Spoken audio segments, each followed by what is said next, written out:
கிறிஸ்துவுக்குள் பிரியமான சகோதரனே சகோதரியை ஆலோசனை பகுதியாக தென்கொரியாவை சேர்ந்த ஒரு மனிதனை குறித்து நாம் பார்க்கலாம்.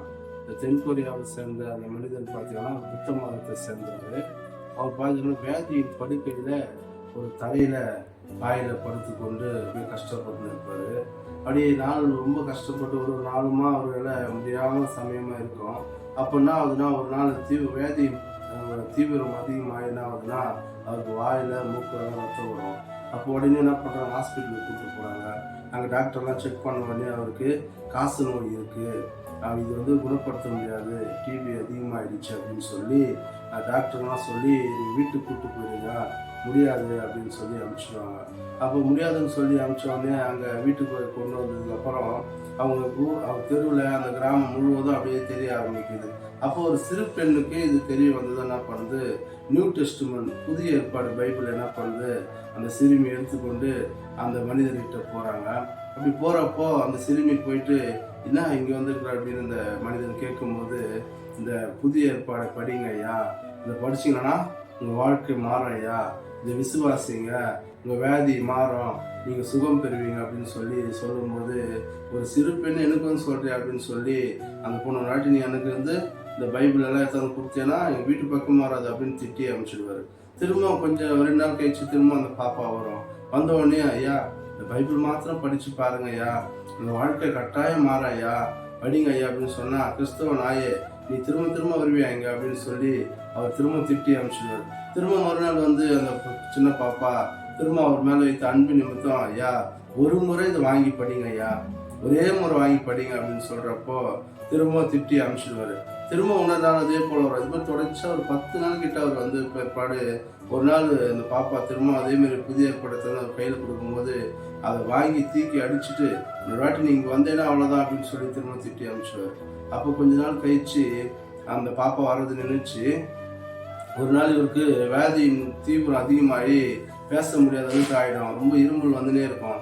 அப்போ அதை திரும்பி பார்க்குறப்போ தூக்கி அடித்த பைபிள் அங்கே இருக்கும்.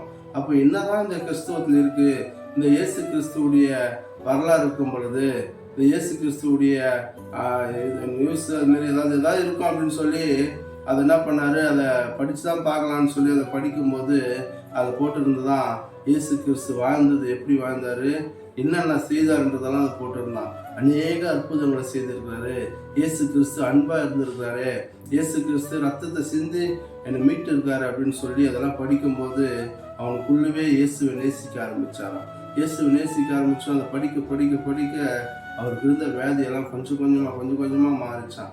மாறினோடனே ஒரு புதிய மனுஷன் அவர் மாறிட்டாராம். பின்னாட்கள்ல தென்கொரியால மிகப்பெரிய ஒரு சபைன்னு நம்ம சொன்னோம்னா எந்த சபையை சொல்லுவோம்னா அது தென்கொரியால இருக்கிற சபையை தான் நம்ம சொல்லுவோம். அதுதான் உலகத்திலேயே நிறைய மனிதர்கள் கொண்ட ஒரு சபை. 8 லட்சம் நபர் அதில் விசுவாசியா இருக்கிறாங்க. அப்பேற்பட்ட சபையினுடைய போதகர் தான் அந்த மனிதனா இருந்தார். அந்த புத்த மதத்தை சேர்ந்த இந்த டிபி நோயில பாதிக்கப்பட்ட அந்த மனுஷனுடைய பெயர் என்னன்னா பால் ஏங்கிச்சோ. அவர் தான் உலகத்திலேயே பெரிய சபை கட்டி இன்றளவில் அந்த சபையில அவ்வளோ லட்சம் மக்கள் அந்த சர்ச்சில் பங்கு பெற்றிருக்கிறாங்க. அதுக்கு காரணம் ஒரு சிறு பெண். அந்த சிறு பெண் எடுத்த முயற்சி அந்த பாலியங்கிச்சோவை குணப்படுத்திச்சு. அந்த பாலியங்கிச்சோ மூலியமா 8 லட்சத்துக்கு மேற்பட்ட மக்கள் இயேசு கிறிஸ்துவை ஏற்றுக்கொண்டாங்க.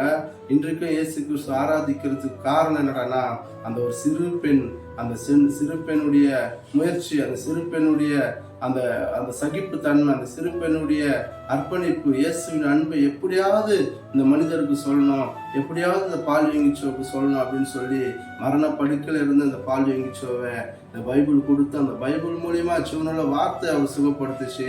நான் ஆண்டவர் எனக்கு சுகப்படுத்தினாரு, நான் செத்து போக இருந்த என்ன இயேசு சுகப்படுத்தினார், என் வாழ்க்கை முழுவதும் இயேசுக்கு நான் ஒப்பு கொடுப்பேன்னு சொல்லி அவர் ஒப்பு கொடுத்து அவர் ஊழியத்தை ஸ்டார்ட் பண்ணி இன்றைக்கு மிகப்பெரிய உலகத்திலேயே பெரிய சபை எங்கடா இருக்குன்னா அது தென்கொரியால தான் இருக்குன்னு நம்ம பார்க்குறோம். அதோடைய போதகர் தான் இந்த பால்யங்கிச்சோ.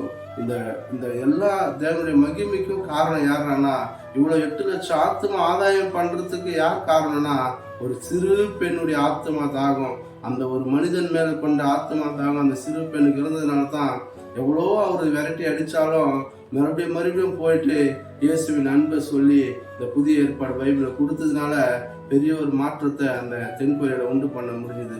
அப்படி இதை கேட்டுக்கொண்டிருக்கிற சகோதரனே சகோதரியே, ஒரு சிறு பெண்ணால 8 லட்சம் மக்களை ஆதாயம் பண்றதுக்கு உண்டான ஒரு முயற்சி எடுக்க முடியும்னா உங்களால என்னால ஏன் முடியாதுங்க? அந்த சிறு பெண்ணுடைய சகிப்புத்தன்மை, சிறு பெண்ணுடைய இயேசுவின் மேல இருந்த பாரம், இயேசு எனக்காக ரத்தம் சிந்தினாரே, அந்த பாரத்தை அந்த பாலியங்கிச்சுவலுக்கு சொல்றாங்க. பாலியங்கிச்சுவ அதை ஏற்றுக்கொண்டதை படிச்சதுனால அதன் மூலியமா ஊழியத்தை ஸ்டார்ட் பண்றாரு. 8 லட்சம் பேர் ஆதாயப்படுத்துறாரு. இதுக்கு எல்லாமே காரணம் அந்த சிறு பெண். அப்ப இன்றைக்கு நாம கொண்டு கூட ஆண்டவர் அநேக அற்புதங்களை செய்வார். நம்மளை கொண்டு கூட அநேக வியாதிகளை சுகப்படுத்த முடியும். நாம் என்ன பண்ணி கொண்டு இருக்கிறோம்னா, யாருக்கும் இயேசுவின் அன்பு சொல்றது இல்லை, யாருக்கும் சுவிசேஷம் அறிவிக்கிறது இல்லை, யாருக்கும் போயிட்டு ஆண்டவரை பத்தி சொல்றது இல்லை. காரணம், அவங்க கிட்ட போய் சொன்னா என்னை திட்டுவாங்க, அவங்க கிட்ட சொன்னா என்னை அடிப்பாங்க அப்படின்னு சொல்லி நம்ம என்ன பண்றோம், பயந்து விட்டுட்டு வந்துடுவோம். ஆனா அந்த சிறு பெண்ணு அநேக தடம் போய் போய் போய் சொன்னது நிமித்தம் அவர் பைபிளை படிச்சாரு, சுகம் பெற்றார், ஊழியத்தை செய்தார். அப்ப இன்றைக்கு எப்பேற்பட்ட பிரச்சனை எனக்கு வந்தாலும், யார் என்னை அடிச்சாலும், யார் என்னை திட்டினாலும், நான் போய் சுவிசேஷத்தை அறிவிப்பேன், ஆண்டவரை பத்தி சொல்லுவேன், ஹாஸ்பிட்டல் ஊழியம் செய்வேன், கிராம ஊழியம் செய்வேன், தெரு ஊழியம் செய்வேன் அப்படின்னு சொல்லி ஒரு முடிவு எடுக்கலாம். கர்த்தர் உங்களை என்னை ஆசீர்வதிப்பாராக. ஆமென். அல்லேலூயா.